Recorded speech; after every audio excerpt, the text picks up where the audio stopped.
Good morning student. मेरा नाम रीता जैन है। मैं government GSG PG college Palod में गेस्ट लेक्चरर हूँ और मैंने एमकॉम सेकेंड सेम के लिए लेक्चर तैयार किया है, जिसमें मैं आज बताऊंगी आप लोगों को tax planning and management subject का जो अपना जो चल रहा है कंपनी के कुलाई की गणना, उसी में ये मेरा 4th पार्ट है। मैंने 3 पार्ट में आपको कंपनी की जो है नॉर्मल क्वेश्चन को बताया था, जिसमें अपन धारा 115 जेबी का जो पुस्तक लाभ है वो डायरेक्ट निकाल के दिया हुआ था। बट मैं आज आपको एक ऐसा क्वेश्चन बताऊंगी जिसमें पुस्तक लाभ का कैलकुलेशन भी अपने को करना है, और जो पुराने व्यापारी खानी है या कोई पुराना हराश है वो आगे लाया गया है, अगर ट्रांजेक्शन टैक्स दिया है, प्रपोज डिविडेंड दिया है, तो अपने को ये क्वेश्चन को कैसे सॉल्व करना है। ये बहुत इंपॉर्टेंट क्वेश्चन है। ये क्वेश्चन एग्जाम में कई बार पूछा जा चुका है। एकदम सिंपल क्वेश्चन तो नहीं है, थोड़ा सा टिपिकल है, तो थोड़ा सा ध्यान देंगे। और अब चाहे तो क्वेश्चन नंबर इलिस्ट्रेशन नंबर 4 देखेंगे तो आपके सामने अगर क्वेश्चन रहेगा तो आपको ज्यादा अच्छे से समझ आएगा। ठीक है स्टूडेंट, तो क्वेश्चन निकाल लेंगे। इलिस्ट्रेशन नंबर 4 है ये, ध्यान देंगे। तो चलिए स्टार्ट करते हैं क्वेश्चन। पहले मैं क्वेश्चन पढ़ लेती हूँ क्या क्या क्वेश्चन में दिया है। सबसे पहले देखिए क्वेश्चन में दिया है एक कंपनी है जिसको न्यूनतम वैकल्पिक कर धारा 115 जेबी के प्रावधानों को ध्यान में रखते हुए उसकी देय आयकर की गणना करनी है। आपको 115 जेबी मिलेगा ही मिलेगा सारे क्वेश्चन में कंपनी के कंडीशन में। ठीक, तो देखिए इसमें दिया है एक्सपेंसेस रिलेटेड टू सेल्स दिया है 23,20,000 रूपए, सिक्योरिटी ट्रांजेक्शन टैक्स दिया हुआ है 5,000 रूपए, डेप्रीसिएशन दिया है 1,50,000 रूपए, प्रपोज डिविडेंड मतलब प्रस्तावित लाभांश दिया है 2.5 लाख रूपए, आयकर दिया है 1 लाख रूपए, नेट प्रॉफिट निकाल के दिया हुआ है 4 लाख रूपए, और इधर सेल्स दिया है 30 लाख रूपए, एलटीसीजी मतलब लॉन्ग टर्म कैपिटल गेन दीर्घकालीन पूंजी लाभ ब्रैकेट में दिया है एग्जेम्प्ट जो है अंडर सेक्शन 1038 के अंतर्गत ये एलटीसीजी एग्जेम्प्ट है 2 लाख रुपए, फिर दिया है प्रतिभूतियों पर ब्याज 25,000। तो ये हो गया उनके आय व्यय का विवरण। फिर नीचे में सूचनाएं दी है कि कंपनी ने अपनी संपत्तियों का पुनर्मूल्यांकन 3 लाख से 6 लाख किया है ना। पुनर्मूल्यांकन संपत्ति को रिवैल्यूएशन किया उन्होंने, तो 3 लाख से कितनी हो गई संपत्ति, 6 लाख हो गए। अब इस 6 लाख पर जो हराश है वो 25% का लगाया गया। कटौती योग्य हराश 80,000 है, मतलब आयकर की अधिनियम धारा 1961 के अनुसार जो कटौती योग्य हराश है वो 80,000 है। फिर दिया गया है खातों के आधार पर आगे लाई गई व्यापारी खानी 2 लाख रुपए, और खातों के आधार पर आगे लाया गया हराश 50,000 रुपए। अशोधित हराश दिया है, आगे लाया गया अशोधित हराश 1 लाख रुपए। अब मैं ये 2 चीज आपको समझा देती हूँ, ये दोनों क्या चीजें हैं, खातों के आधार पर लिखा है।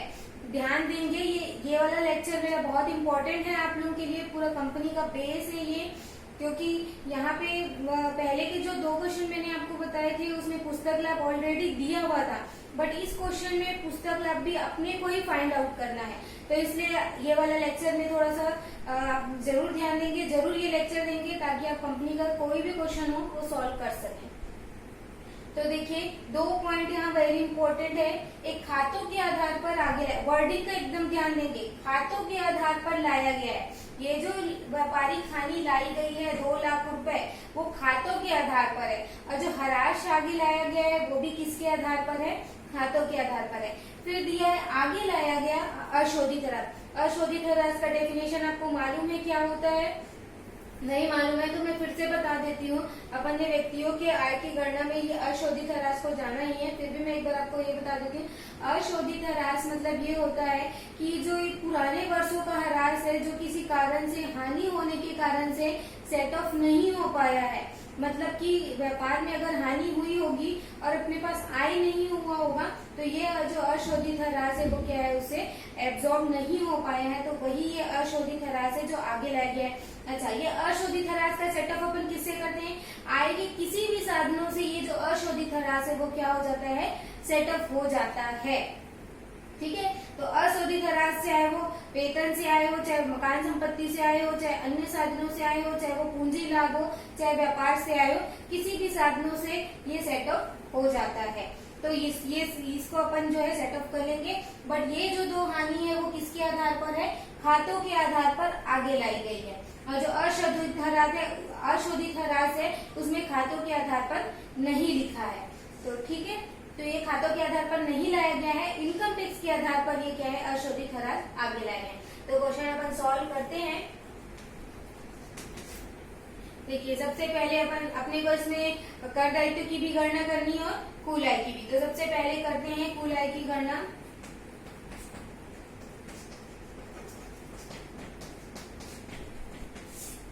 सबसे पहले लिखेंगे शुद्ध लाभ।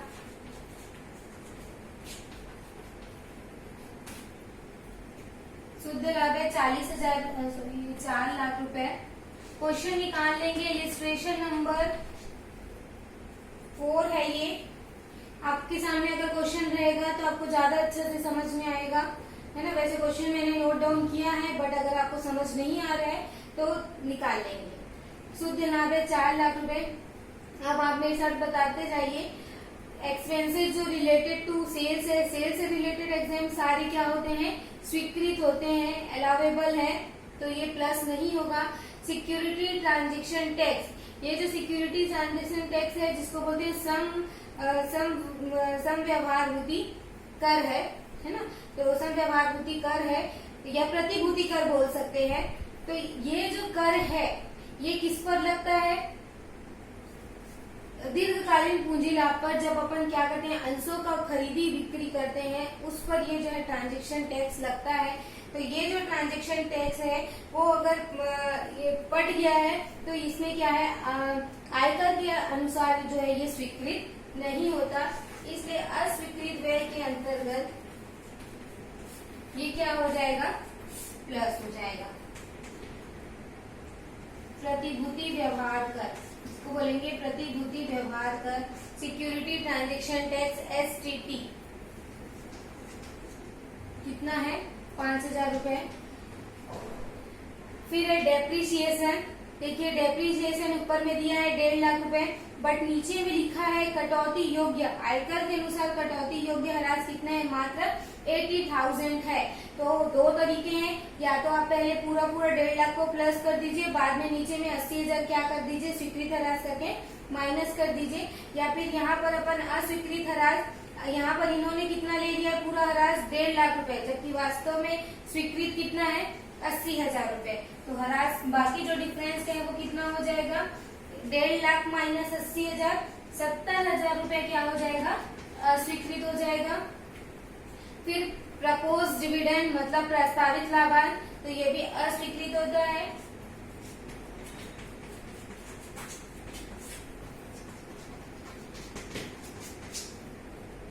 ढाई लाख रुपए। फिर इनकम टैक्स, ये तो अपन पहले क्वेश्चन में देख ही चुके हैं, ये अस्वीकृत है, 1 लाख रुपए। इसको जोड़ने से आ जाएगा 4 लाख 25,000। पूरा जोड़ेंगे तो हो जाएगा 8 लाख 25,000। ये तो अपन ने आय तरफ व्यय तरफ का देखा। अब देखते हैं आय साइड में। सेल्स तो स्वीकृत है, LTCG ये एग्जेम्प्ट भी है, और ये ऐसी आय है जो इस शीर्षक में कर योग्य नहीं है। तो ये क्या हो जाएगा, माइनस हो जाएगा LTCG। दीर्घकालीन पूंजी लाभ और है प्रतिभूतियों पर ब्याज 2 लाख और 25,000। 2 लाख 25,000 क्या हो जाएगा, माइनस हो जाएगा 6 लाख आएगा।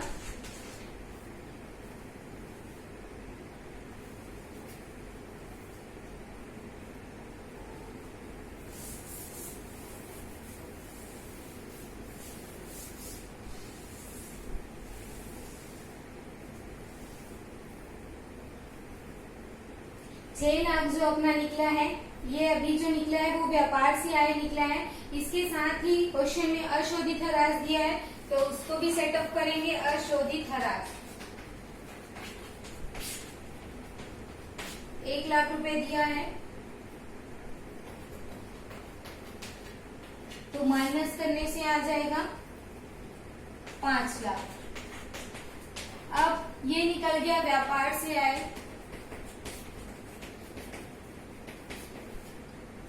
फिर देखिए दीर्घकालीन पूंजी लाभ जो दिया है वो तो एग्जेम्प्ट है, तो लिखकर उसको एग्जेम्प्ट कर लेंगे। ये अपने आय का कौन सा शीर्षक है? चौथा शीर्षक है पूंजी लाभ।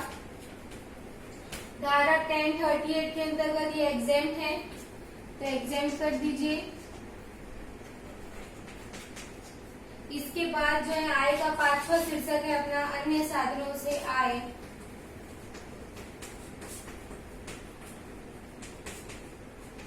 जिसमें आ जाएगा प्रतिभूतियों पर ब्याज, जिसको अभी अपन ने माइनस किया है 25,000 रुपए। तो यहाँ तक नॉर्मल था क्वेश्चन, जिसको आप लोगों को आता था इस टाइप से बनाने। तो ये आ जाएगा अपना 5,25,000। यही सकल कुल आय है और यही कुल आय है, क्योंकि 80 यू की कटौतियां कुछ भी नहीं है। तो ये इसी को मैं कुल आय लिख देती हूँ। यही कर योग्य आय कहलाएगी 5,25,000। अब अपन टैक्स निकालेंगे।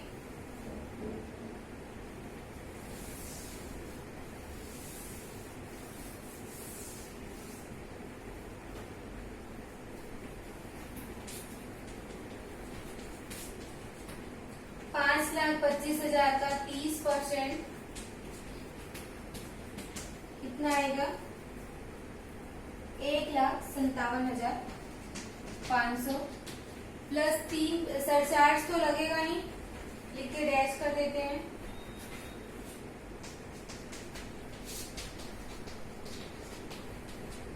प्लस 3% शिक्षा उपकर 4,725, तो आएगा 1,62,225। ये हो गया अपना कर दायित्व। अब चूंकि क्वेश्चन में धारा 115 जेबी को ध्यान में रखते हुए बनाइए लिखा है, फर्स्ट लाइन आप पढ़ेंगे तो उसमें लिखा है धारा 115 जेबी को ध्यान में रखते हुए बनाइए। तो अब अपने को जो गणना करना है वो न्यूनतम वैकल्पिक कर के आधार पर धारा 115 जेबी के अंतर्गत पुस्तक लाभ का कैलकुलेशन करना है। अंडर सेक्शन 115 जेबी इसके अंतर्गत लिखेंगे लाभ हानि विवरण के अनुसार लाभ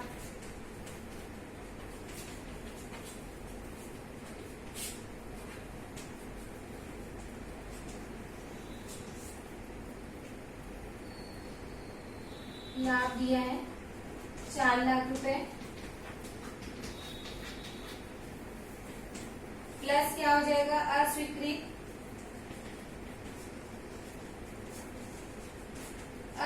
व्यय में आ जाएगा। इसमें तो अपन को LTCG अगर माइनस करने की जरूरत नहीं है ना, क्योंकि एग्जाम तो ले लिया है, पुस्तक लाभ के आधार पर बना रहे हैं। तो इसके बाद अपन इसमें माइनस करेंगे हराज,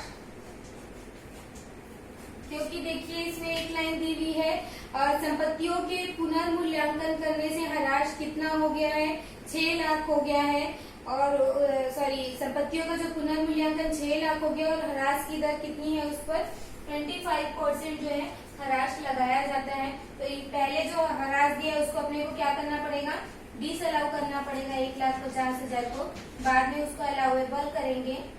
फिर प्रस्तावित लाभांश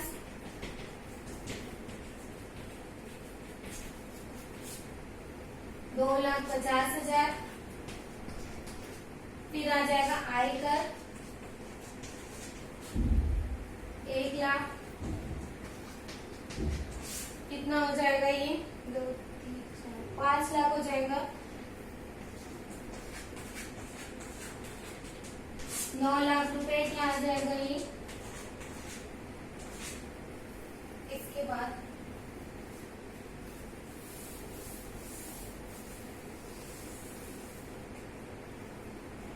इसके बाद माइनस करेंगे जो हरास है 6 लाख का 25%,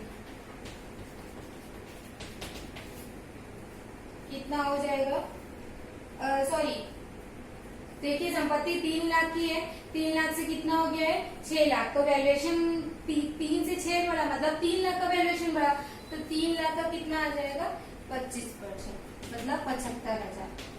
इसके बाद देखिए दो चीज दी हुई है क्वेश्चन में, खातों के आधार पर आगे लाई गई व्यापारिक हानि 2 लाख रुपए और खातों के आधार पर आगे लाया गया ह्रास।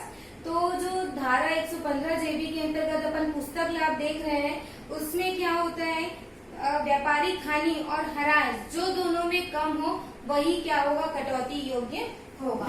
तो अपन यहाँ पे लिखेंगे आगे लाया गया, आगे लाई गई व्यापारिक हानि या ह्रास जो दोनों में कम हो।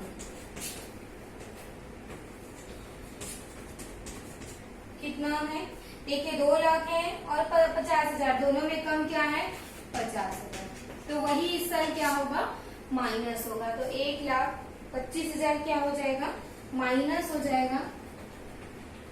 तो 9 लाख में 1,25,000 माइनस करेंगे तो कितना आ जाएगा 7,75,000। अब अपन निकालेंगे पुस्तक लाभ के आधार पर जो है धारा 115 जेबी के अंतर्गत टैक्स निकालेंगे, तो कितना परसेंट टैक्स लगेगा 7,75,000 का 18.5% टैक्स लगेगा। कितना आएगा इसका 18.5% टैक्स, 1,43,475 प्लस 3% शिक्षा ऊपर लगाएंगे 4,301, दोनों को टोटल करेंगे तो कितना आ जाएगा 1,47,676। तो अब देखिए ऑप्शन ए या ऑप्शन बी दोनों में ज्यादा कौन सा है, जो ऑप्शन ए है वो ज्यादा है, तो जो कर चुकाना पड़ेगा वो कंपनी को कितना चुकाना पड़ेगा 1,62,225 रुपए, राउंड ऑफ करके 230 रुपए क्या करना पड़ेगा टैक्स चुकाना पड़ेगा।